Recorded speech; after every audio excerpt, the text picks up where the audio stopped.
don't think this is on.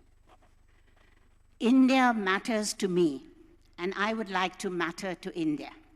So says Dr. Shashi Tharoor, diplomat, bureaucrat, politician, writer, and intellectual who has been serving a member of parliament for over 14 years. Shashi Tharoor previously served as Minister of State for Human Resource Development and Minister of State for External Affairs in the Government of India.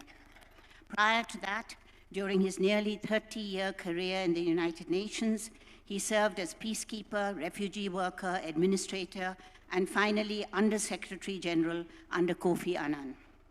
We are honored and privileged to have Dr. Shashi Tharoor here to share with us his many worlds of experience. In conversation with Shashi Tharoor is Rahul Jacob, who worked for the Financial Times for 15 years as a foreign correspondent and editor of the Financial Times Weekend in London. He is the author of Rite of Passage and currently writes for Mint newspaper.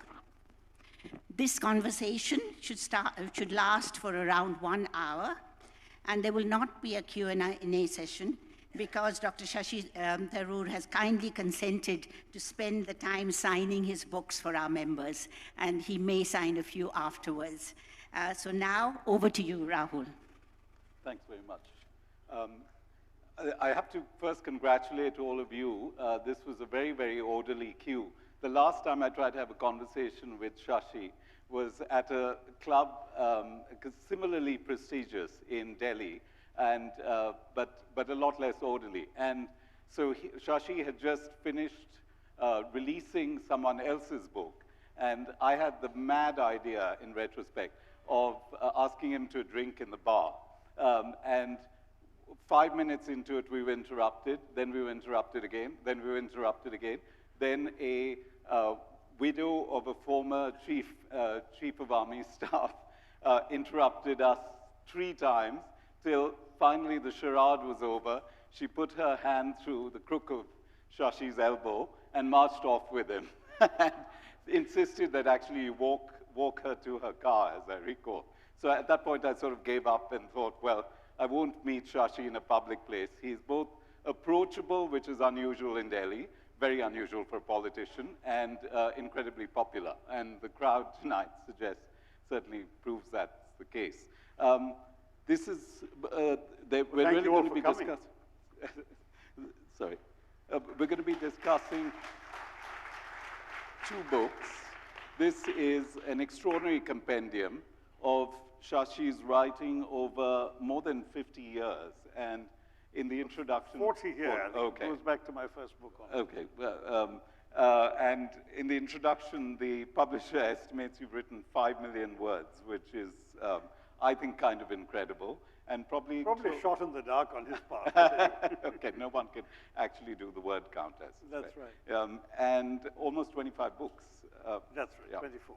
So you've described yourself as someone who's a member of parliament now, but may not be one, obviously will not be one forever, but you see yourself as a writer for the long That's right. I mean, what I tend to say is I know I'm already a former minister. One day I'll be a former MP, but I don't plan on being a former writer. So that's the thing that essentially I hope will define me till the end.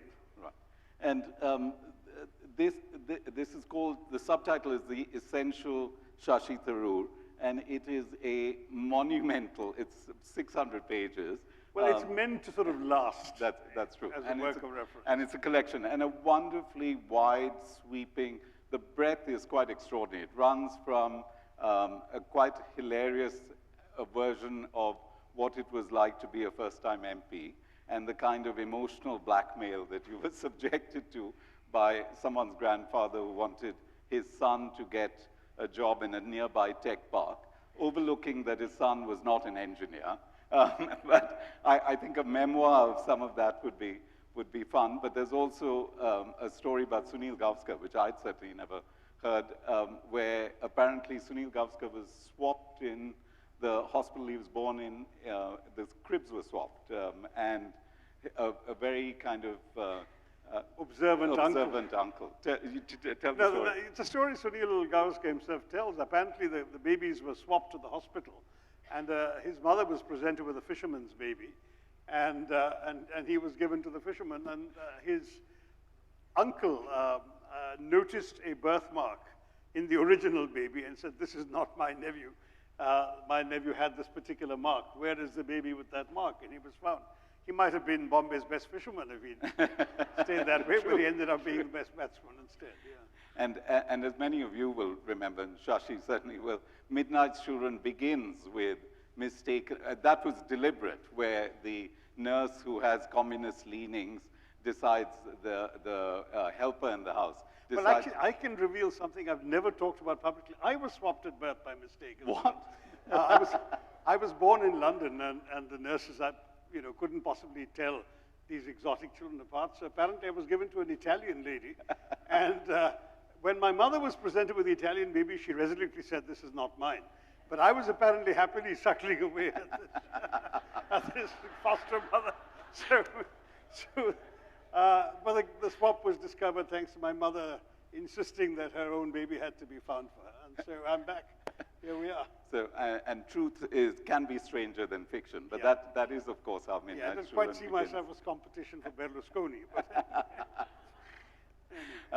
So I actually want to start the focus of this because, as you've just said, you see yourself always as a writer, and with these two books is going to be on the writing. And I want to start actually with your first article or series of articles, which was for something called JS, which both of us grew up in Calcutta and grew up with this extraordinary magazine, mostly written by adults and very intelligent adults, called Junior Statesman. And it was for teenagers, but written for adults, except for a few precocious early writers. And Shashi's first piece was published when you were a few months short of... A few weeks short of my 11th birthday, Okay. yeah. I had actually published a short story before that in there's a newspaper called the Free Press Journal, which still exists, but they had a Sunday edition in Bombay called the Bharat Jyoti, don't ask me why. And they actually had in it space for short stories, and a short story of mine was published when I was slightly younger than that, so about 10 and a half or so. So I've been in print since the age of 10, which shows you either I'm a recidivist of the worst kind, or that at some point early on I decided I wanted to be a writer. But JS published what I had imagined was a novel, turned out to last only 6 episodes. It wasn't that, 6 issues of the magazine. Right. So it wasn't that long, novella perhaps, full of daring exploits of an Anglo-Indian fighter pilot in World War II, inspired completely by the Biggles books. I don't know how many here are familiar with all of that. I wrote some very derivative stuff as a child because, you write what you read. And so I read a lot of Enid Blyton mysteries and so on. And so I had invented stories of a bunch of Indian teenagers or younger going off to villages in Kerala, as my sisters and I were dragged off to every year by our parents, and solving mysteries like Enid Blyton's did, And then the Biggles books again inspired this Anglo-Indian fighter pilot called Reginald Bellows, Operation Bellows. I remember when I was at the UN, I was apparently not always easy to get hold of. And so one of the sub-editors from the JS days, Dabi Bhagat, living in Kathmandu, decided to give me a ring and found that there were too many walls of secretaries to get through unless he had a convincing reason. So he called back and said, "Reginald Bellows speaking." And of course I took the call. That's Anyway. wonderful. Did you sell it as a 6-part series? Or? No, it just appeared in JS, and Right. I'm sure if I read it today, I would probably cringe, but at that time, the thrill of seeing one's name in print, it's like the first bite of chocolate or the first kiss or something, You see that thing and you really do feel that it's a habit you don't want to kick, so you keep writing. Right. Recidivist is the first of the Tharoorasaurus isms. We'll leave somebody in the audience will have to keep account Oh God, of sorry. these. But A recidivist is a habitual offender. Somebody keeps doing the same thing over and over again. Sorry. I will ask you to explain. Okay. What I wanted to understand was actually the different influences on your writing, and I'm going to be bold enough to suggest there are a few, and mine are more, less authors and more plays, and I just wonder whether Calcutta, among others, is an influence.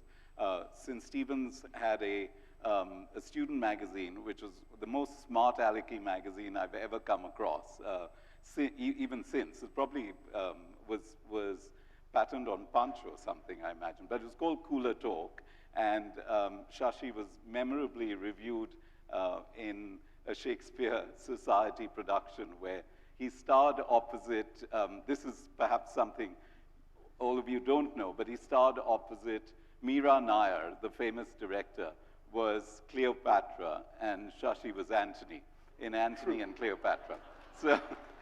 So natural actor as well. But he got a rather damning review. So tell us. No, one of my nemesis in college was assigned the job of writing the review, so naturally he wasn't going to be kind. He said, I played Antony as a flippant, underfed Romeo, which I thought was, cruel, and I've made up for it ever since on the underfed department. I feel as though there are those influences of Cooler Talk, the punning, the word games, and also the cosmopolitanism of growing up in Bombay and Calcutta. The stories will reveal, first of all, a strong influence of this Kerala existence, and particularly the contrast between growing up in this cosmopolitan city of Bombay in the 60s, and every year going back to a village. And it wasn't just Kerala, it was a village in Kerala, which made one all the more conscious of the differences, of the social transformations taking place. So some of my best early fiction is about that experience. So that's been a very strong influence. You're quite right about Calcutta, where I went to high school, and the passionate sensibilities there, the politics, the acute awareness of things mattering that are larger than you. And then St. Stephen's and its determination to be funny about everything serious, which left me with an abiding irreverence that I think has shown itself throughout my work. And all of those, I mean, either to write directly about or simply to influence whatever I wrote about, all of those definitely are genuine influences. On the humor front, I also happen to be a Woodhouse fan, and though I only wrote one story in the Woodhouse style, just for the fun of it. You'll find it in my collection, The $5 Smile. Those of you who are Woodhouse fans know about these various tales that are told in pubs and golf clubs and so on. So I transposed this to my father's club in Calcutta, the Saturday Club, and the story is called How Bobby Chatterjee Turned to Drink, and it's very much an Indian imitating the Woodhouse style. I had fun doing it, but I knew I couldn't, confine myself to imitation, so I stopped after that. But that's a fairly sort of strong imitation of a Woodhouse. But I did enjoy his style in its own right. I mean, not just the humor and the brilliant comic plotting, but the fact that he actually realized that the telling of a tale was as important as the tale itself. And so the way it had to be told. And I've always, in my writing, tried to pay attention to style and to the way in which the story unfolds as well. And something that I think Woodhouse shares with you is that and I'd like to come to this later, but we've touched upon, is that he was a bank manager at Hong Kong and Shanghai Bank, absolutely hated the job, and was somehow writing fiction. Shashi, memorably, has managed to do... but I loved my jobs, that was the problem. Right. So my work always meant something to me, and in fact, both the UN and politics have been more than jobs. They've really been a cause in each case. And so it made it that much more difficult to carve out the time to write. You really had to be pretty you had to put yourself through double the amount of work just to be able to do justice to both. And perhaps, arguably, I haven't done enough justice to either. Who knows? I don't think that's true. But how did you actually find the time? Because the UN job is pretty demanding. Being a politician, your inbox, as we know now, is full and accepting no more messages. So how do you find the time to write? See, Rahul, I mean, first of all, when you say, how do you find the time to find something, you've got to lose it in the first place. Right. So I try not to lose time doing other things. But, Kofi Annan always used to say to live is to choose. And I chose to spend time writing that I could have spent with friends or watching cricket or going to the movies or just having a good time. So I would say probably I've been a little unfair to myself and to those intimate people in my life in depriving ourselves of more of a good time by spending those moments instead writing. But, you know, as George Bernard Shaw said it so much better than I could, I write for the same reason a cow gives milk. It's inside me, it's got to come out. And in a real way, I'd be in pain if it didn't. And so I really do feel I need to write, and that's what impels it. That's what keeps me going. And the wordplay, is that partly your father's influence, this game? My father was very fond of words, but not so much of things like puns, and so that was a Stephanian addition. Right. No, he loved words, and he invented for us kids in our childhood a game very much like what, you know, half a century later turned out to be Wordle. I mean, exactly the same concept, except we played it in cars, and we're not allowed pen and paper to see the guess. Right. So he imagined a 5-letter word, and we'd have to guess it, and he would only tell us how many letters were right, and then we'd have to eliminate continue. the letters. So because that was harder, we had 20 chances and not the 5 that you have in Wordle. But Wordle makes it easier for you by telling you when your letters are in the right place, and you know, you can see the thing in front of you. But those of you who are fond of word games, I recommend Wordle. It's now a daily addiction, except that the New York Times took it over and no longer allows you to go back to ones you've missed, which is very frustrating. Right. I actually, thinking about speaking to you today, I was reminded of Pico Iyer's Empire Writes Back, the Time magazine cover, which was written exactly 30 years ago now, in 1993. And it heralded, and was the first article to do that actually, heralded this new wave of Indian fiction and mentioned Shashi's great Indian novel, Midnight's Children, Vikram Seth, and I think that, unfortunately, has proved to be a golden age for Indian literature, both by Indians here and overseas. Maybe but there's a lot more out there now, but it's getting less attention. It's a paradox. Perhaps we got more attention because there was the novelty of it. I don't know. But there's a lot more out there, and it's not bad at all. And Indian publishing essentially is flourishing because there's so much good material that Indian writers are submitting. I think maybe it's harder to make a mark against Netflix and what's on Amazon. But that's true Prime. for all writers. Yes, that's what I mean. They're all struggling with that. Yeah. Anyway, the Empire Strikes Back also is, in retrospect, a double entendre given the inglorious empire. Can you talk a little bit about working with the UN, and particularly the time that you were put in charge of, you were working at the UN refugee kind of agency, and were put in charge of the Vietnamese refugee camp in Singapore, if I'm not mistaken. That's right. So we had refugees being rescued on the sea. See, because Singapore was already, by then, I'm talking of very early 80s, I was there 81 to 84, it was already the 3rd largest port in the world. And so a lot of ships of various sorts, both commercial vehicles and naval vehicles and so on, were coming into the port of Singapore. Now, there's a sailor's code that if you see human beings in distress on the sea, you should rescue them. But once you've rescued them, you put in at the nearest port and take them off. The problem is these were refugees. So if you normally rescue somebody in distress on the seas, they have a country they belong to that they can go back to, and so they're disembarked and they go back to their country. But when you're refugees and they don't want to go back to the country, it suddenly becomes the burden of the port country. And Singapore was actually quite unhappy. At the time that I took over the office in 81, they had about 4,000 Vietnamese living in a tiny camp, which really was about double the size of this auditorium. That was all it was. Wow. It wasn't room for 4,000. There were people sleeping 25 to a room, and actually there were a couple of families living on trees because there was no place on the ground for them, that sort of thing. And the Singaporeans were getting more and more exasperated, more and more tough. I remember my first meeting with the foreign minister, the young and rather brilliant officer who met me in the waiting room, and subsequently has become very well known as a writer, Kishore Mahbubani. Right. Kishore saying to me, as our Prime Minister has said, we must grow calluses on our heart or we will bleed to death. In other words, that Singapore wanted to stop receiving these people. Yeah. So I had the job of moving these people out as quickly as possible, which meant solid diplomatic negotiations with the embassies of potential receiving countries in Singapore, and being able to negotiate with both the Singaporeans and them about disembarking future rescues. Because otherwise, the countries whose ships got detained at port if I couldn't disembark them, would have problems. So it was an amazing experience. I mean, I dealt with some astonishing human stories. I don't know if we have time to tell them all, but there are plenty to talk about.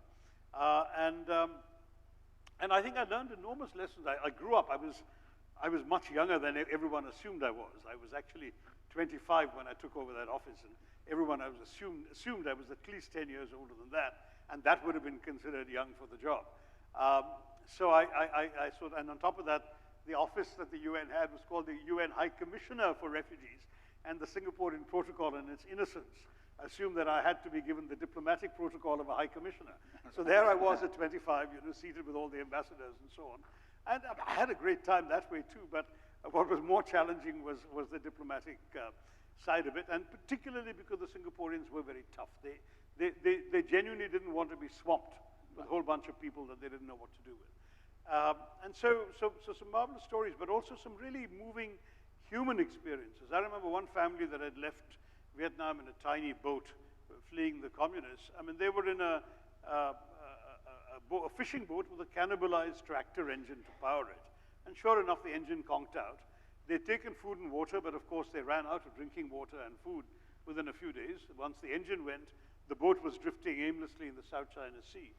And they had a toddler and a baby with them, this young couple, their children. And while they could survive for a while, what are the children going to do? So the parents did something astonishing. They slit their own fingers and made the children suck their blood in order to get some nutrients to stay alive. And when an American ship, as it happened, rescued them, they were so weak they couldn't even sit up. The Americans had to sort of come down and lift them up bodily onto the ship and so on. And when they came into port, we sort of broke every rule in the book and rushed them to intensive care in a hospital. And to be able to see them a few months later, healthy and well-dressed and well-fed and setting off for new lives, in this case in the United States, offered the kind of satisfaction that very few UN jobs or desk jobs of any sort could do. And there were dozens of stories like this and others that there were many problems for which I had to find ingenious solutions.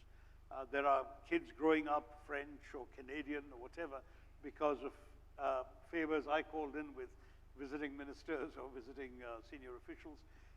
It was an extraordinary experience, and so I left a few years later really feeling, and during all those years I could put my head to the pillow at night knowing that I'd made a difference in people's lives, which ultimately is what we all want to do in our lives, isn't it? How many months were you actually on site in Singapore? Were you there? 3.5 years. 3.5 years. Yeah. Okay. So I was there from 1st of May 78 to the end of, 81 to the end of 84. Right.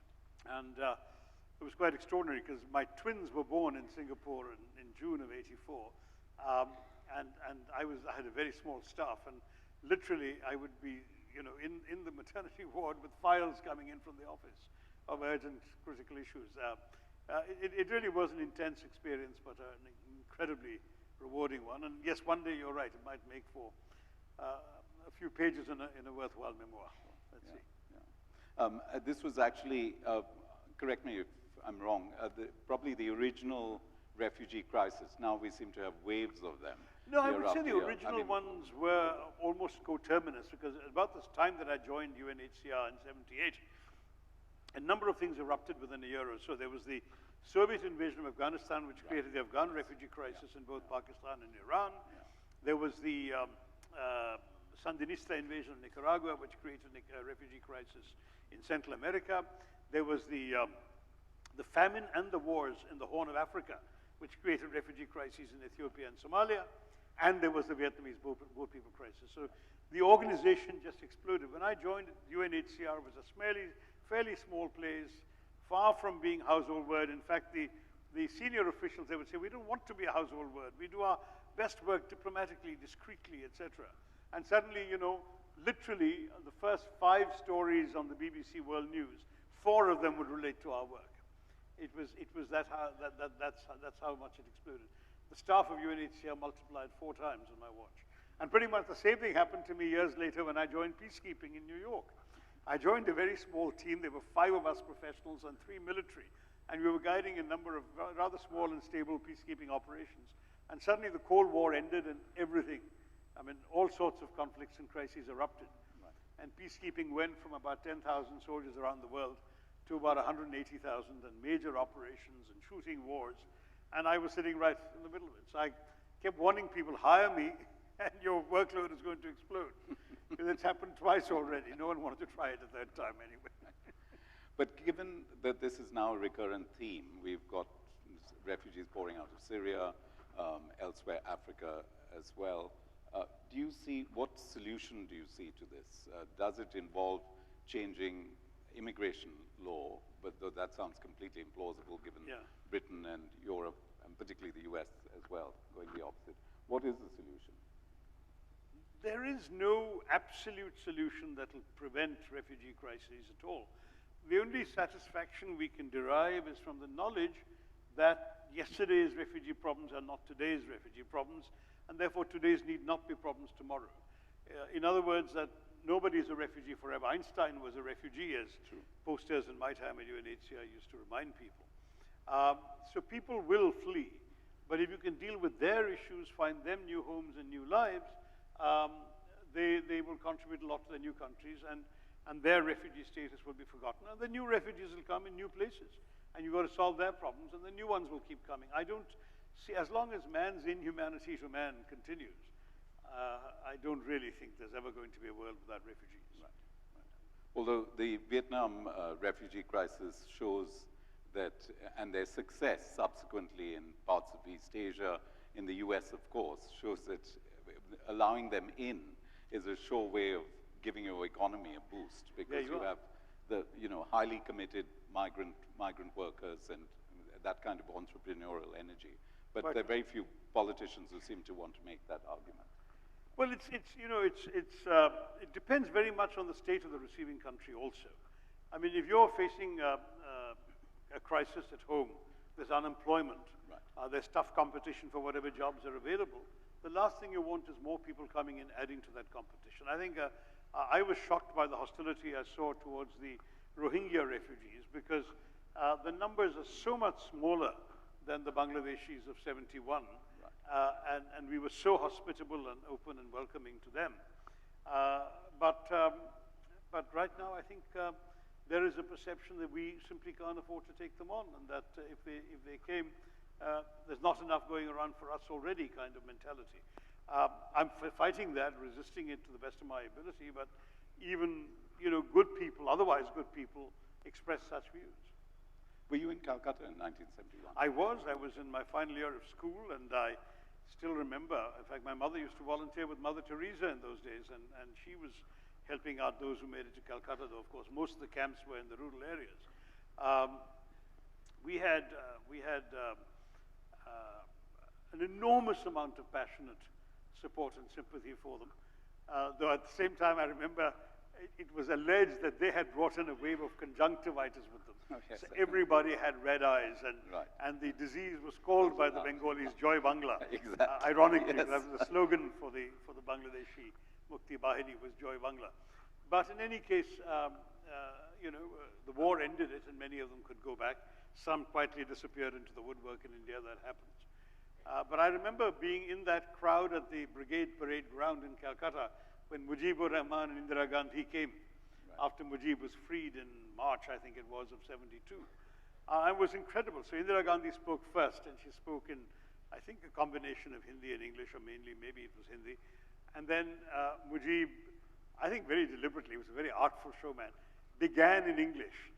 And the crowd started shouting, Bangla te bolo, Bangla te bolo. And then he started, and of course, he swept the crowd with his rhetoric. He was a great orator.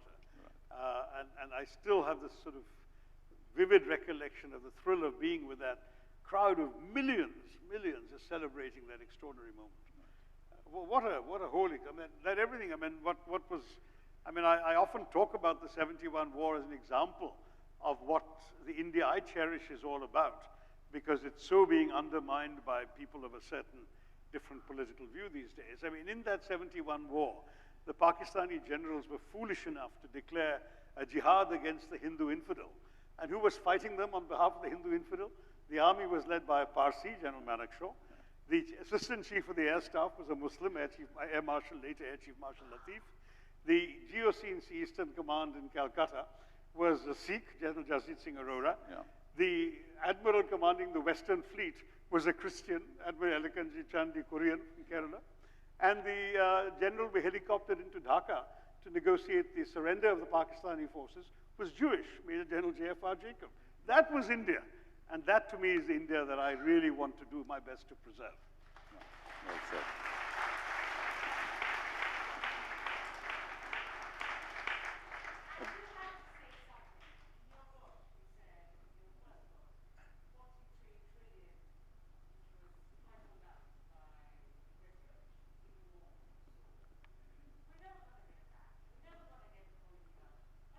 Okay, I'm going to jump in. I did predict this would happen, so I'm glad that there's one renegade. We're not doing Q&A right now. That's fine, but we're not doing Q&A. We'll come to that. I'm sure Rahul will come to that. Yes. In fact, the Q, I was going to ask about Inglorious Empire, and what strikes me as quite remarkable is that we have this love-hate relationship with Britain. More love, love, love, and a little bit of hate thrown in to sometimes seems for appearance's sake. The American comedian... No hate for the present, no. But right, whatever hate there is about what they did to us in the past. Yeah. Right. But I guess what I'm referring to is that we tend to be more Anglophiles than I would have thought possible. And the wonderful American comedian Hassan Minhaj has this great line where he discovers that his mother has put Princess Diana's photograph right next to his wedding photograph with his wife, Beena. And he exclaims in language I can't repeat in a decent club like this, that, what the, I'm your son, damn it, and you didn't even know this person. But, so we have this sort of strange loyalty. And since we're at the Bangalore Club, we also have a corner dedicated to Winston Churchill here. Did he pay his bills? I think I had a habit of not doing that. Well, that's a metaphor of a kind. It's an IOU for 13 rupees, which if we computed in today's rupees a pound, would be quite a lot. But you've written about this, and you have a particular dislike of Churchill for his own kind of rather beastly, uncaring attitude, particularly during the Bengal famine. So talk about that a little bit. No, I mean, I just felt that, you know, his racism was, you can't excuse the kind of monstrous behavior of Churchill on the grounds that, you know, you can't judge people except by their own times. Because there were a lot of decent people in those times. He just happened to be, not to be one of them. And he wrote and said the most awful things. I mean, he justified the use of poison gas in Iraq and Mesopotamia and so on, saying these are barbaric, uncivilized people, so it's okay to poison them. He wanted to bomb the Irish for the same reason. He was particularly awful to the Indians, and various remarks throughout. The Bengal famine was the most egregious, where you know, people were literally dropping dead of starvation. Photographs were appearing in the papers. He was getting messages from British officials in Calcutta and Delhi, I mean, describing the awfulness of what was going on. He was personally ordering diversion of food grains and so on from India into buffer stocks in Europe. In fact, there were a whole bunch of buffer stocks being built up for a possible future invasion of Greece, which in fact didn't take place till 2 years after the famine, but stocks being built up. And he said, you know, sturdy Tommies needed the grain far more than anyway underfed Indians. Yes. And then when it came to the deaths of Indians, he said, oh, the Indians are a beastly people with a beastly religion. When told that, you know, British policies were causing all this, he said, why hasn't Gandhi died yet? He actually wrote that on a file, the notice preserved. He's just an awful chap. I mean, just one of these. I mean, there are people like this, and unfortunately, in fact, his own Secretary of State, Leo Amery, wrote in his diary that he couldn't tell the difference between Churchill and Hitler when it came to attitudes towards Indians. So it really was pretty awful. But what is interesting, there is an anecdote, perhaps apocryphal, though some people swear by it, that later, many years later after independence, when Nehru was visiting Churchill in London, Churchill apparently expressed some surprise as to how Indians were so devoid of any rancor or bitterness for all that had transpired. And after all, Nehru had spent almost 11 years in British jails. And Nehru said, we were taught by a great man, namely Mahatma Gandhi, never to fear and never to hate, which I thought was a wonderful response. But to answer the lady's question about, beg your pardon? Hi, Rohini. Yeah, about the fact that we're never going to get it back. Of course we're not. And that's why when the speech that triggered off the book was a speech of the Oxford Union, which happened to be about reparations. But if you listen to the speech, I actually do not ask for reparations. I say that the whole argument about reparations rests on a premise that you can actually put a monetary value on the colossal damage done. I said you can't. How do you quantify the value of the totally unnecessary deaths caused in British-directed famines? British rule actually led directly to deaths and famines. It's been amply documented. There's a wonderful book by a British historian called Late Victorian Holocaust that looks at the famines in the 19th century, but we can go right back to the 18th. Because when the British took over Bengal, for example, there have been hardly any deaths because of famine, because we had a very, very great tradition of immediately coming to the rescue of people when there were major droughts, so famines wouldn't occur. Kings would waive taxes, zamindars waive taxes, there'd be charity given, almshouses would be set up, people would be fed. That simply was in the culture. But when the British came, they put an end to all that. Those were the years of the British believing that charity only encourages idleness.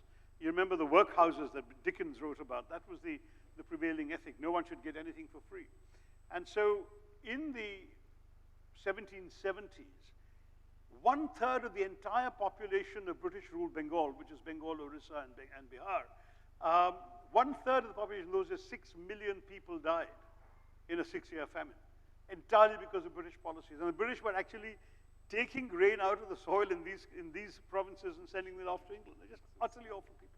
But anyway, so 35 million people died, unnecessary deaths, because the way the British ran famines. But at the end of it all, my argument was that you can't put a monetary value in any of this, so forget the money. What's gone is gone. Let us instead just seek atonement, which is a moral thing. Right. How can the British atone for this? One thing they can do is simply say sorry, which they've never done. Yes. I made a huge fuss about their opportunity to say sorry at the centenary of the Jallianwala Bagh massacre, which was such an appalling act and so emblematic of everything that was wrong about colonialism. And it led to various notes winding their way through the British bureaucracy and reaching the Prime Minister. But at the end, we got the then Prime Minister, Theresa May, giving an expression of regret in the House of Commons, but not of apology. So apology would be one thing. The second thing is teaching unvarnished colonial history in the schools. The British children grow up completely innocent of any awareness of the horrors of colonialism and imperialism. And in fact, it is actually technically possible to do A-levels in history. At the time that I published my book, which was 2016, it was entirely possible to do your A-levels in history without knowing anything about the colonial experience, anything at all. So teach unvarnished history. And third, you know, London is full of all these museums. Some people call it the great museum capital of the world. I call it the Chor Bazaar collection. But the fact is that in this wonderful city of museums, the only museum with the word imperial is the Imperial War Museum that celebrates military conquests of colonial victims. How about a museum to the actual reality of imperialism, colonialism, so that both foreigners and students in England coming to museums in the national capital can actually see what actually transpired and took place and what was inflicted upon and drained from the people the British ruled. None of those things have happened since I've said it, but the thoughts are out there, and I think people are aware that these are all things they should be doing much more of. Which is incredibly obtuse when you think about it, I think. Well, I'm told the syllabi are changing. Right. I mean, I did start off a bit of a controversy, and certainly I was gratified by the astonishing amount of attention the book got, yes. And it became a Sunday Times bestseller and so on. In fact, one of the things, Lord Ridley, the Conservative peer, who comes from a family dating back to the Norman Conquest or something in the House of Lords, devoted his entire column and more, the bulk of an entire op-ed page in the Times, to an explication of my book, in which he ended with the observation that it's a miracle the Indians are willing to forgive us for what they did to them. And I met him. We had lunch or coffee or something in London at the House of Lords thereafter. And I expressed mild surprise that a Tory peer would write such a piece. And he said, no, it's the right position for a conservative to take, because we should have traded with you, not conquered you, which I thought was a good right-wing answer to what We'll I was have to trying. tell Suella Braverman that. That's right. The country has produced 2 Home Secretaries back-to-back of Indian origin who are, for want of another word, racist and ideologues beyond belief. But do you think we've gone too far being understanding? And I'm going to be deliberately provocative here and say, should a club have a corner with Winston Churchill effectively venerated? I'll surprise you and say I think yes, though I would be less keen on the veneration part. I mean, I just say that this is part of our history. We can't wish it away. Right. So the fact that it's there, yes. Should it be celebrated or venerated? No. In fact, it points to the fact that he was so cavalier about his dues, Right. That he didn't pay his 13 rupees. Maybe instead of veneration, there should be a little slogan there saying, one more item to add to the reparations bill. Or something like True, that. true. Well said. I want to turn to your wonderful biography, your most recent book. With Shashi, it's very hard to keep up. I think this is 24 or 25. 24. And a truly superb short biography of Ambedkar. And I just wondered how you decided to write about Ambedkar. You'd actually written a short story, I'm not quite sure when, about childhood in Kerala, holidays in Kerala, going back and confronting, in much the way that Arundhati Roy does in The God of Small Things, the incredible discrimination that a Dalit child faced. And it sounds autobiographical. Tell us about it. That story actually was true and yet not true, in the sense that, I wrote it many, many years before Arundhati's lovely book, but it was a story that was published in the Illustrated Weekly. Okay. And what I did was I conflated real experiences I'd had as a boy going back every year and watching. I mean, this was a kid, initially, we'd be playing in the courtyard of this ancestral home, and there'd be this kid sitting literally on the wall, looking at us and grinning and applauding, but never invited to join us. And I would always ask, and my uncles and cousins would say, you don't understand. And then on one occasion, when somebody kicked the ball or hit the ball, I've forgotten which sport we were playing, I think it was football. And he retrieved it and threw it back to us. They insisted on washing the ball before playing. And again, the ball's dirty anyway, what difference does it make? And then sort of a year or two later, the kid is invited to play. And he's playing with us, but he's not allowed into the house when the rest of us are going in.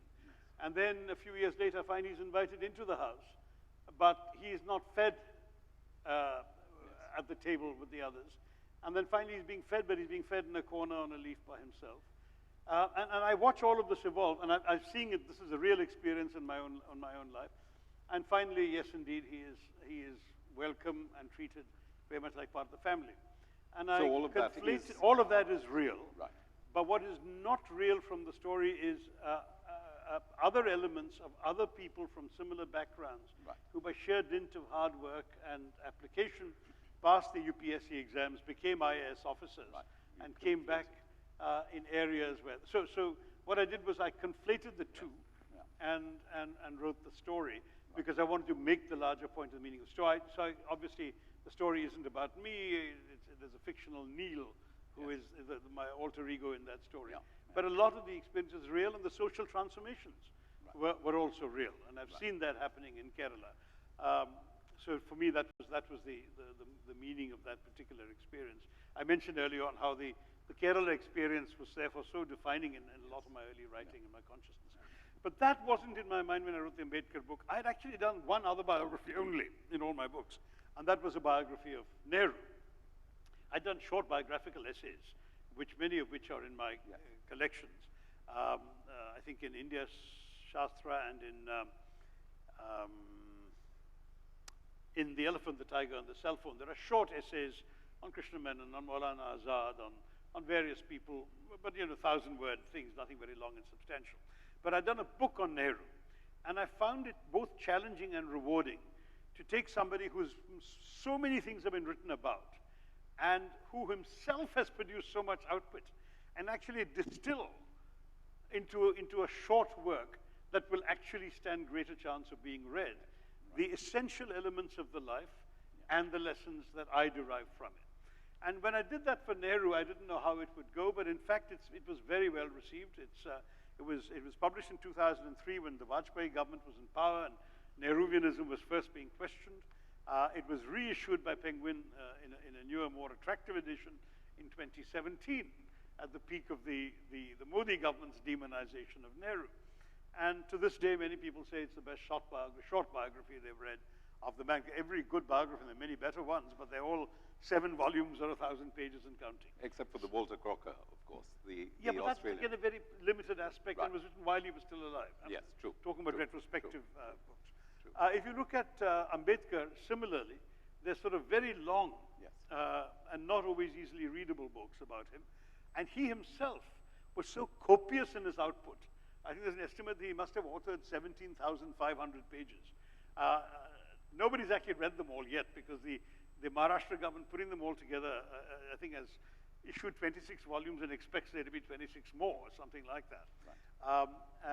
Balchandra Mungekar has done a good job of, again, a few essential quotes, but he himself admits he hasn't gone through the entire oeuvre. There's just so much there. So I just decided to zero in on trying to do what I'd done to Nehru for Ambedkar. And there was also an international audience of mine because Manchester University Press wanted to start a series of short lives of people in the developing world whom people in the West hadn't heard of. So both my Indian publisher and a British publisher, not my usual one, were interested, so I decided to go for that. And it turned out to be a challenge because my work had got more and more complicated and busy and demanding. I managed to finish it, fortunately, just in time before my party politics exploded in the second half of last year. Right. But I'm reasonably proud of it. It tells a story of a remarkable life. I wouldn't claim it tells it remarkably, but it does make an effort to be true to the multifarious dimensions of this personality. It neither focuses on him purely as a Dalit leader, nor does it purely focus on him as a constitutionalist and a lawyer. It tries to take in everything, including his social ideas, his extraordinary feminism, which is so unusual for somebody of his time, all of that, and to talk about him whole. So I hope that it will resonate. I've had some interesting conversations about it with Dalit activists, and I could sense that not everyone is comfortable with the idea of anyone who is not a Dalit seeming to be appropriating this iconic Dalit life. And I don't want to in any way appropriate. I want to approach it with respect from the outside, but with as much objectivity as a good biography should have. Yeah, and you pretty much say that in the foreword, that you're conscious that you're not from that community, but feel the need to write about him. Tell us a story or two from his early years where he faced incredible discrimination, and sadly, discrimination that hasn't gone away to this day, but particularly when he comes back and is employed by the Maharaja of Baroda. That's the worst story, really. Yes. I mean, his childhood stories are similar to those you've heard of many times. He was the brightest student in the class, but wasn't allowed to sit on a chair or at a desk. He had to bring his own gunny sack, which was placed in a corner near the exit, and he had to sit on that gunny sack and listen to the lessons. Once when he was desperately thirsty and he touched the water tap to open it because he couldn't find anyone to open it for him, he was soundly thrashed. He was supposed to have waited for a peon to open the tap so that he wouldn't actually contaminate it with his touch, this kind of thing. At one point when he was a student, and this is even later in life, this is in primary school I'm talking about, but later in high school when he had, there was a question asked, the inspector of schools were there and so on, and he was the only one who knew the answer. The teacher summoned him to the blackboard to write it. The entire class rushed to the blackboard because their tiffins were behind the blackboard, and they were afraid their lunches would have been contaminated if Ambedkar had. So all of this kind of thing, to think of that kind of thing happening is incredibly painful. He rose above all that. And he was indeed blessed by the patronage of non-Dalits. There were particularly Sayajirao Baroda, who really went out of his way to give him support, to educate him, and to send him off to England and to the States. But when he came back, and he was promised employment by the state of Baroda, he came back having done a remarkable PhD in economics. He was already being very highly regarded, called to testify before the Southborough Commission and so on. A very considerable figure of intellectual distinction. But he came to the service of the government of Baroda and basically couldn't find a house. He says, even the peons, they would throw his papers on his desk rather than hand them to him, so they wouldn't be. Yeah. And when he applied for an official bangla, which he was entitled to, the papers mysteriously would be passed from officer to officer, but nothing would be approved. And he would go to the Maharaja and say, help, and the Maharaja would assign somebody to help him find a house, and somehow no house would be found. So he was in despair, he had no place to sleep. He actually went to a boarding house open only to Parsis. And he says, he didn't like lying, but he claimed to be a Parsi in order to stay in it. And then, of course, somebody ratted on him, and a group of Parsis showed up at his boarding house one night, armed with hockey sticks and clubs, and drove him out of his room. And so it's nighttime. He has nowhere to go. He sits in a park with all his papers and his certificates and qualifications strewn around him, weeping bitterly. And the next morning, he resigns from the service of Baroda and returns to Bombay unemployed with all his qualifications and gifts. And this is an era in which even upper caste people would write, BA failed after their names to take credit for having got that far. But in this case, yeah. But that's a particularly moving anecdote, and explains. He tells it himself. It's yes, very sad. Yeah, and you're very fair and objective about this. But he was embittered by this, and Mahatma Gandhi, Mahatma Gandhi, yeah. no, as said, he has reason to be bitter. That's right. It's surprising he doesn't break our heads. That's what Mahatma Gandhi said, exactly. Right. And he would never have broken anyone's head. He was a man who firmly believed in the rule of law. He was schooled in places like Columbia and the Inner Temple and the London School of Economics. He really wanted very much to see evolutionary change through constitutional processes, through democracy, through the rule of law.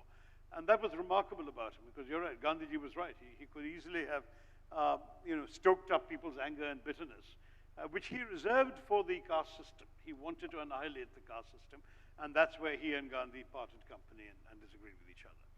But the other thing about him that I feel deserves to be better known is some of his speeches to women in the 1920s and 30s would sound progressive by an Indian politician even today. It's remarkable. Telling women not to be dragooned into marrying early, telling women to stand up for their rights in marriage, that they're in every respect the equal of their husbands, telling women to choose when to have children and how many to have and to space them out, trying to legislate birth control. Of course, he was voted down by the majority in the legislature who said this would promote immorality among Hindu women. But he, as Labour member, managed to get equal wages for women passed, or higher wages anyway. I think they were equal in some categories. He just did extraordinary things at an era in which such thoughts would not have occurred to other politicians. So really, quite an astonishing man. Including writing, and I was going to ask you to read some of that, writing the most truthful letter any son-in-law-to-be could ever write to his mother-in-law, explaining what a poor husband he might turn out to be because he was busy with other things. I'm just going to use that as entree to asking you to read, if you will. I think given the hour, I'll probably read just okay. the letter, okay. not all the chunks you marked. But he was really quite unwell from the late 1940s, and I'll just read a couple of passages, including the letter Rahul liked. In March 1948, Ambedkar returned to Bombay for medical consultations. He was chronically exhausted, suffered from neuropathic pain in his legs, was on elevated doses of insulin for diabetes, and could not sleep. Doctors advised him that he could not continue to neglect his health and drive himself this way. They urged him to settle down. He was a widower by then, had been for some years. And drive himself this way. They urged him to settle down and find a companion who could care for him. It was in these circumstances that he met 38-year-old Dr. Sharda Kabir, a Brahmin doctor who was also an admirer. He duly married her the day after his 57th birthday, on 15 April 1948 in a civil ceremony. Following traditional Maharashtrian practice, she took the name Savita Bhimrao Ambedkar and partnered him faithfully for the rest of his life as wife, doctor, companion, cook, care provider, and helpmeet. She was revered as Mai or Mother by many of his followers and lived to the age of 93, surviving him by almost half a century. The work-obsessed Ambedkar, a widower for 13 years, was an unlikely soulmate for any woman, as he confessed to his would-be mother-in-law in a letter, and that's the letter Rahul mentioned. Quote, "I am a difficult man. Ordinarily, I'm quiet as water and humble as grass. But when I get into a temper, I'm ungovernable and unmanageable. I'm a man of silence. There is a charge against me that I don't speak to women. But I don't even speak to men, unless they are my intimates. I'm a man of moods. At times I talk endlessly, at other times I do not utter a word. At times I'm very serious. At times I'm full of humor. I'm no gay person. Pleasures of life do not attract me. My companions have to bear the burden of my austerity and asceticism. My books have become my companions. They are dearer to me than wife and children." This disarming confession offers an unusual personal insight into a man otherwise known almost entirely for his public utterances. Wonderful. Before we wind up, one of the most impressive essays in this book is your critique of nationalism, or rather hypernationalism, which is an epidemic to rival COVID, I think, given that it runs from Trump's version of America to Xi Jinping's China to Putin's Russia to... Oh, taking in Brexit Britain. And, right, and India as well. I mean, there's a lot of hypernationalism. You argue, and Tagore before you argued, that this was not a good thing, that nationalism was different from patriotism. Can you talk a little bit about that? Yeah, I mean, it's a distinction that I draw. Many of you brought me copies of that to sign, The Battle of Belonging. I talk about that in greater detail there. Patriotism, as far as I'm concerned, is normal. It's a love of your country the way you would love your mother.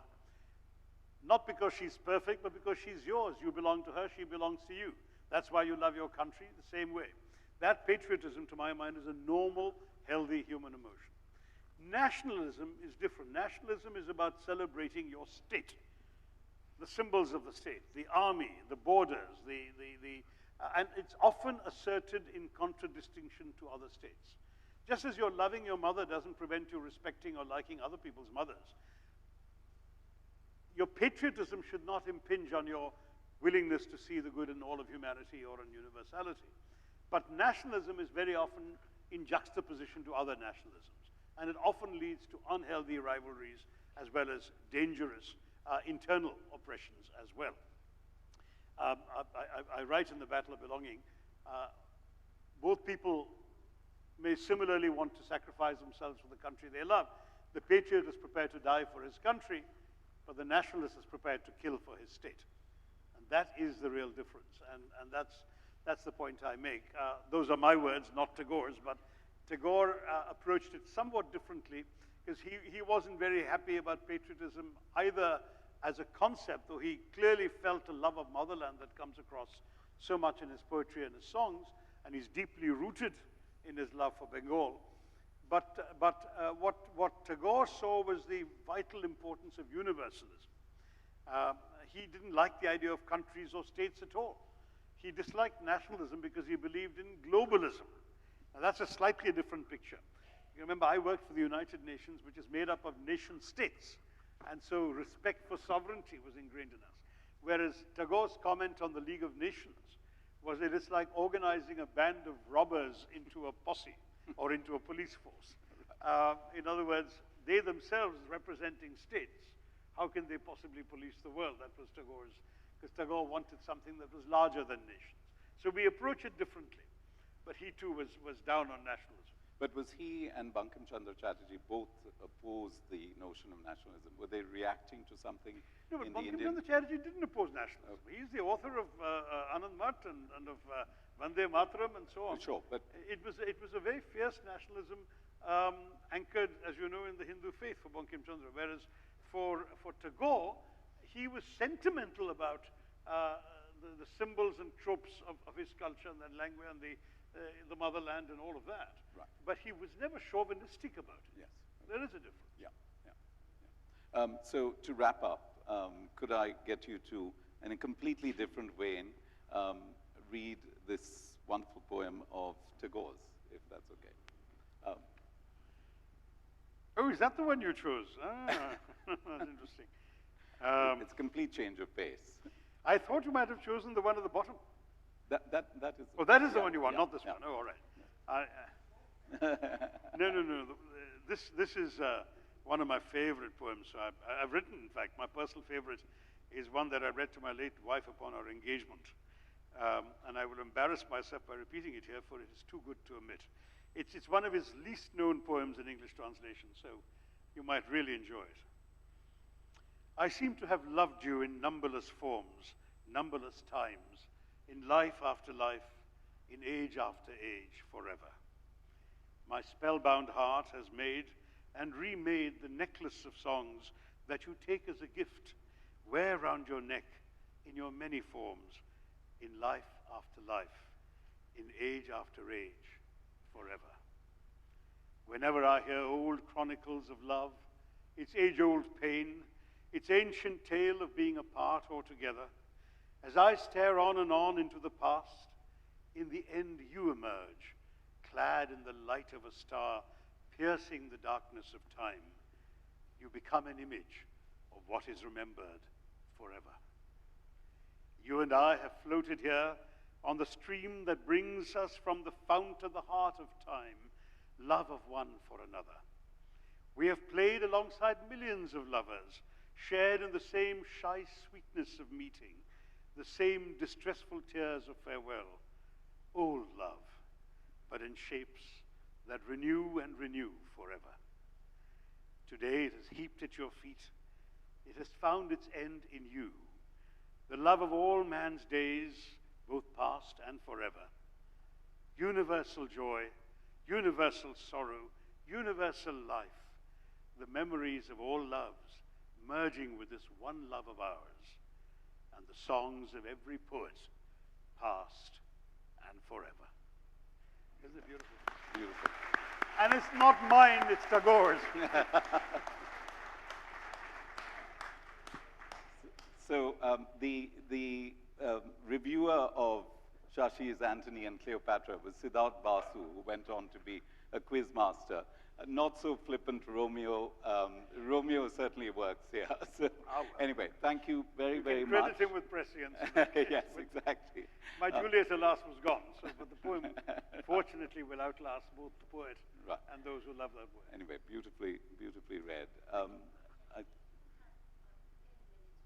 Sure. Yeah. Okay.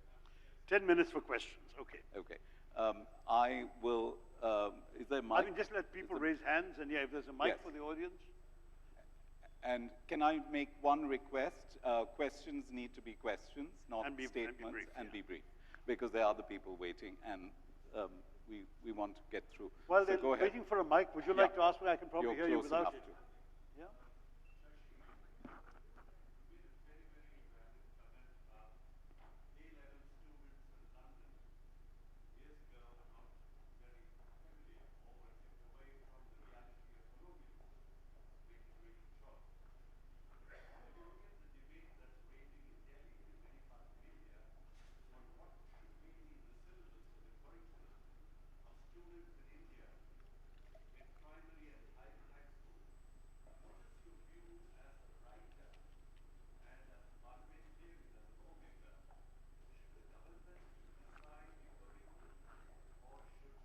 Check.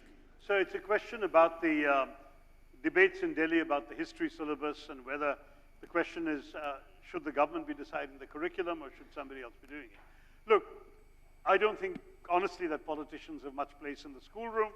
and I don't think the government should be deciding any curricula. However, I believe that the bigger mistake is in excising entire topics, subjects, and individuals as somehow being taboo to be taught in the history class. That's foolish. What you can do is teach history, providing providing alternative points of view, and let the students realize that history is contested ground just as politics is contested ground. Let them learn about the great doings of the Mughals, and let them learn the negatives of the Mughals, and let them decide for themselves what they value and what they don't. But just cutting the Mughals out of a history textbook is foolishness in the extreme.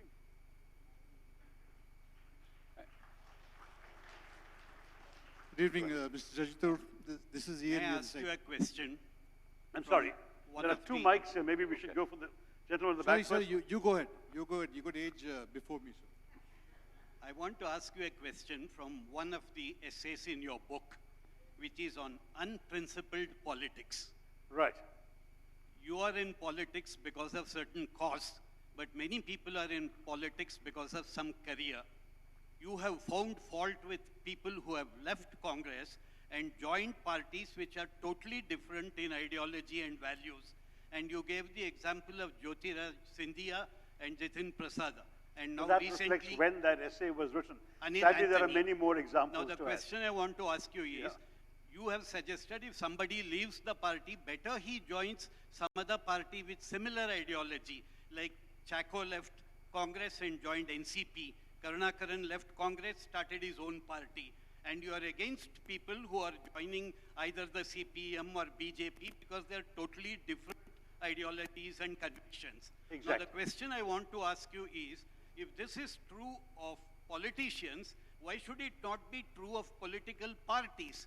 Parties also have principles, convictions, ideologies. When they align with other parties, they should align with people with similar ideology. But your party has aligned with communists in West Bengal, with Shiv Sena in Maharashtra. Okay, you've made the Don't point. you think that when... All right. I get your point, sir. I think my point in principle remains the same. But political parties do make tactical moves for political advantage, which of course the voters can see for what it is. And I can see why some people would not agree with that approach. Many of us, I think, expressed our views internally before some of these decisions were taken. It would be disloyal of me to share my views publicly because these were said on both the examples you gave. I have expressed my view to the party leadership, and I have the evidence of it on my phone.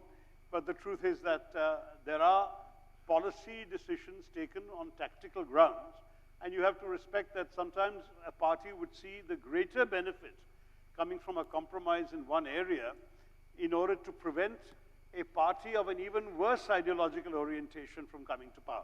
That is the logic that they would advance. Shashi, thank you. Thank you for a wonderful talk.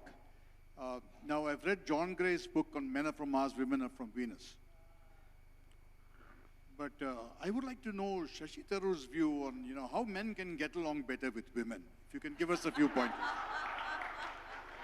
I'm going to interject. I'm going to interject for a second to say that a very wise editor of mine, having heard that I was talking to Shashi tonight, said, "Watch out, there'll be hordes of women waiting to speak to him." So, go on. I think it's a fairly mixed audience. Come on. It is. No stereotypes here. No, I will say very simply that we're all from Earth, and I think we have to make the best of the fist we've got on this planet. But the most simple answer that I give the young men who are foolish enough to ask me this question is, just speak to women with respect. Listen to what they have to say. I mean, if only people would just see others as human beings, rather than either focusing on their external attributes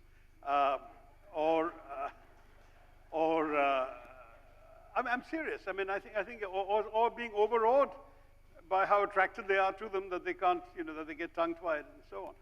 If they would just talk, and if they can't talk, if they would listen. I think women would like to be listened to once in a while as well, and not consider people being impressive. Mr. Tharoor, what is the secret of your unending charisma? I honestly don't think of myself as possessing anything like that.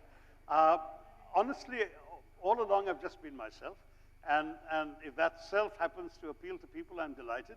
If it doesn't, then that's the price I pay for being myself. But I honestly don't try and change or be different. I'm like this if you catch me in a room with 3 people, and I'm like this if you catch me in this hall of 300.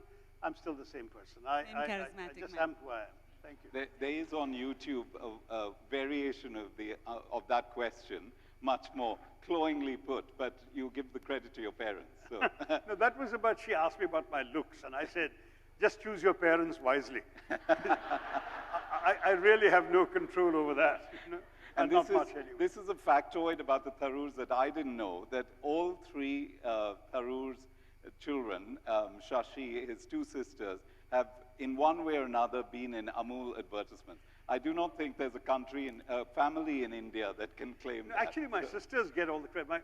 My first sister, the one who's next after me, 4 years after me, became the first ever Amul baby. Yes. When Amul started an advertising campaign in 1961, I think it was, or 2. She was born around that time, and she was the first Amul baby. And that was after they'd gone through 472 babies or whatever they picked her. So they actually ran in the trade press a thing about this baby. And then a few years later, color photography was much more common. She was a black and white baby. They wanted a color baby, and her younger sister, my youngest sister, was born. And they picked her to be the next Amul baby. And so I actually had 2 Amul baby sisters, officially certified. It was quite amusing because in Kerala, a communist chief minister attacked Rahul Gandhi when he was president of my party as an Amul baby. And I said, well, I know something about Amul babies. They represent good health and good looks and all of those things. Anyway, right. Sorry, can I just... Who has the mic? I Yeah. can't see. Excuse me. Hi. Yeah. So I just want to take you back to the British Empire and the colonization. Just want to point out that for large part of this so-called occupation by the British, it wasn't the mighty British Empire that colonized us, but a group of traders called themselves the East India Company. So what was it about India and Indians at that time that allowed that to happen? No, wait. I mean, first of all, yes, it started off as the East India Company coming to trade and discovering you can trade far more profitably if you traded with a gun in your hands, which is what they did. So they essentially ended up conquering or acquiring and then conquering territory, taxing the people and spending the money they got from those people to buy the goods that otherwise they'd have had to bring money from England to pay for. And they continued, of course, extracting far more than they actually had to spend buying anything. But I won't go into the whole history of colonialism. But don't forget that the East India Company was very, very much complicit with the British power centers. The Parliament was actively involved. 26% of the British Parliament, in one study I read in the 1770s, were shareholders in the East India Company. There was an Act of Parliament also in the 1770s that gave the government some control over the doings of the East India Company. The appointment of the Governor-General was made after consultation with the Prime Minister and the Queen. So it's not as if, I mean, in fact, it was under the East India Company that the Kohinoor diamond was taken from Dalip Singh and presented to Queen Victoria. So to imply that there was some sort of great distance between rule by the East India Company and rule by the British Raj is completely fraudulent. The British Empire lasted the entire 200 years, as far as I'm concerned. I do not draw the very petty distinction that suggests that the British Raj only lasted from 1858 to 1947. That is a distinction without a difference. The Brits were ruling certainly large chunks of India from the 1750s and smaller chunks much earlier. In fact, when Thomas Pitt, who was governor of Madras, at the turn of the 17th, 18th century, 1699 to 1702, when he stole a diamond from a temple and managed to ship that diamond off to England, he instantly became the richest man in England, one of the richest in Europe. He sold it to the Duc d'Orléans from the French royal family, and with the proceeds bought himself a seat in Parliament, a rotten borough, a manor in the country, and spawned a dynasty that gave England 2 prime ministers, William Pitt the Elder and William Pitt the Younger, within a century. So all of this came from one diamond in Chennai, and this is when, I'm talking 1702 is when Pitt finished and went back home with his money, with his loot. So, I mean, there's no question the British were ruling India influentially and powerfully for a very long time. What was it about us? We were divided. It's as simple as that. We were divided amongst ourselves, just like the opposition today. And so we allowed depredators to come in and take over. And frankly, the British also ran a much more ruthless mafia operation. I mean, they were tremendous. I mean, they would march into a small principality and tell the local Raja, you know, you need to pay us £100,000 for your own protection. The guy would say, I don't need any protection. They said, yes, you would need protection from us if you didn't pay us £100,000. So the guy would say, oh, I get the message, and he'd pay them the money, and they would billet some soldiers there who he would have to house and feed and quarter, and they would move on to the next side. It was exactly like the mafia. That's the way in which the mafia, I mean, there's a famous story of the poor Madras Woodlands restaurant in New York, the original one, where the mafia went to the owner and said, you know, you've got to pay us protection money. And the guy said, look, I'm fairly safe in New York. I trust the police force, buzz off. And the place was burned down the next day. And the poor chap was killed, the manager who turned away the mafia. That's how the mafia worked. And that's how the British worked. It was a mafia operation. We were powerless, we were not familiar with such techniques, and we were divided. And that's what happened. You had a question. Yeah. My question is more contemporary. Your mic isn't working, I think, and you might need to hold it a bit closer to yourself. My question is a little closer to you. My question is a little more contemporary. Your take on freedom of speech in today's political scenario. Has India lost her sense of humor? Oh, yes. As you know, I speak like somebody who believes in freedom of speech, right? So, you do. I've incurred a lot of wrath and some risks and even a few lawsuits because of things I've said. So I think we are an unduly sensitive, oversensitive and censorious nation. And I think we should lighten up a little bit. And the comedians were the first ones to go behind bars, even before they could say anything on stage. Well, there is one case of a comedian who was actually jailed for a joke he hadn't cracked yet. Yes, he hadn't yet cracked. Yeah. Yes. So these things have happened in our country, and they should not be happening. Yes. And I would hope that the judiciary would have the courage to stand up for it.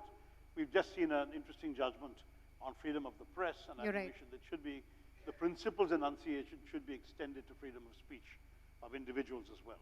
Is it important for politicians to be educated before they take on the role of a politician? Yeah, I mean, I will accept that our laws are somewhat more restrictive than, for example, the famous American freedom of speech laws, which are very liberal.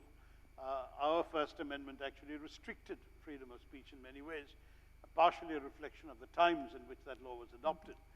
But today, I think it's much less justified that you have freedom of hate speech for one side in the political debates in this country, and no freedom of speech for the other side. So it's not particularly healthy. Thank you. That's right, Idi Amin's famous distinction. Idi Amin in Uganda was supposed to have said, oh, I guarantee you freedom of speech, but I can't promise you freedom after speech. And that's exactly what seems to be happening in this country too often. Yes? I think you need a mic for the people in the back, ma'am. I can hear you, but they can't. We have a singular party, BJP, of course, in power, and we have the Congress, which is a bit a little closer, deficient at the moment. And I do agree that we need opposition and competition. So how do you think that should work? Because whether BJP or Congress, it has to work in tandem to make India a better and greater place. Well, look, I mean, what's politics all about? I think politics is an exercise in persuading people of your ideas for a better society.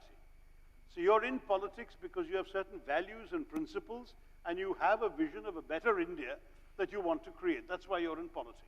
The BJP has their vision of it, I have mine, the communists have theirs, others have their own, etc. Now, in a democracy, you go out and you persuade people, look, if you do it my way, you'll all be better off, the country will be better off, and that's the argument that works. Now, when you say how should the opposition be, ideally a party with the kind of progressive, liberal, I mean socially liberal, and I believe also economically liberal agenda that I have cherished throughout my working life, should be able to persuade a majority of voters in this country that its view is better. But if a party comes along and with other arguments about identity, and particularly about the past and history and their notions of undoing certain wrongs and acting against certain sections of our society today and so on, if they manage to persuade more people to vote for them, then in a democracy, that's the output you get. Now, in India, there is a peculiar complication, which is that you don't actually need to persuade more voters of your point of view, because we have a multiplicity of parties in a first-past-the-post system.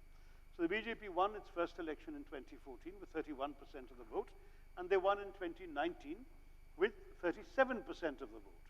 And the question that comes up is, what happened to the other 63? And the answer is, there are 36 parties in parliament today. So the other 63% of the vote went to 35 parties. So some of us argue that there must be a number of constituencies, and studies are being done and have been done, where if these various opposition parties that disagree less with each other than they disagree with the BJP had not divided the vote for their point of view, perhaps the BJP wouldn't have won the crushing majority, they would have won. And therefore, there is periodic pressure to create understanding amongst opposition parties. Now, there are obvious obstacles in the way in India, particularly because for some regional parties, other opposition parties, notably the Congress, might be their principal opponents in their states. And therefore, to make common cause, I'm going to give you my own state as an example. For the most part, politics in Kerala is a tussle between a front led by the CPM, the communists, and a front led by the Congress. Now, at the national level, both are opposed to the BJP. But in Kerala, you're not going to find them making way for each other. Now, similarly, in other states, there are similar problems. They vary. But we have a number of states where regional parties are very strong, and they're taking on both the Congress and the BJP, and they have been reluctant to make way for an understanding with the Congress. So many of us feel that if we really reached out, and the Congress being the largest single party is in the best position to reach out and try and persuade the others to come, provided you agree on some common minimum program of principles and values, that we might indeed be able to mount a more effective opposition effort in 24. But a lot depends on how things work in the internal dynamics of each party, Congress included, and how things work in the chemistry between each party and the next. So I can't, none of us can foretell how that's going to go.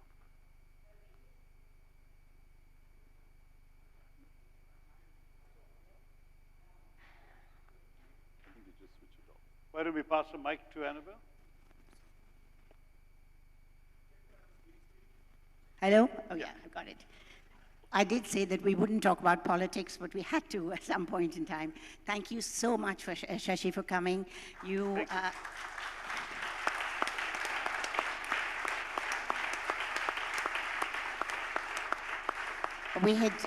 you had promised me to come sometime during this year, and then there were so many momentous things in your life, but you did fulfill your promise. Thanks very, very much. It's been a very stimulating thing, and thanks so much for your patience in signing all your books. So we as Rahul said, it's difficult to let you go, but we have to. But I'm very proud of having been able to be present in an event under the auspices of the first woman president of Bangalore Club. Thank you. Congratulations, Annabelle. Thank you. Thank you. Okay, thanks everyone, and just one photograph for us. Sure, come. Come. And thank you, Rahul, for leading such an enjoyable conversation. Thank you very much. Annabelle, will you be sweet enough to give me this video that you've been taking? Because our conversation went so well, I'd love to have it. There is a video. Oh, thank you. Thanks.